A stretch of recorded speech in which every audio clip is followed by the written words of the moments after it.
அண்ணாமலையார் கரோகரா, அண்ணாமலை அம்மனுக்கு கரோகரா. ஓம் நம சிவாயா. இன்றைய அற்புதமான அருணாச்சலத்தோட காட்சியை பாருங்கள். அவருடைய சிரசிலிருந்து அந்த ஒரு மேகம் அப்படியே தழுவிட்டு வடக்கு பக்கமாக போகிறது.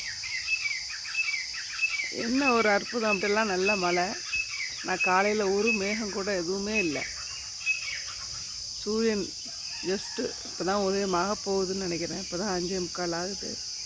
5:45 ஆனால் கூட எப்படி ஒரு வெளிச்சம், ஒரு தகதகான்னு ஒரு அப்படி கோல்டன் கலரில் அப்படியே தீப்பிழம்பில் அண்ணாமலையாக இருக்கிற மாதிரி இருக்குது பாருங்கள். இதெல்லாம் ஒரு அதிசயம். இது எவ்வளோ மலைகள்லாம் இருக்குது, எதுலேயுமே இந்த மாதிரியான ஒரு காட்சிகள்லாம் பார்க்கவே முடியறதில்லை. அண்ணாமலையார் கரோகரா. ஓம் நம சிவாய, ஓம் நம சிவாய, ஓம் நம சிவாய.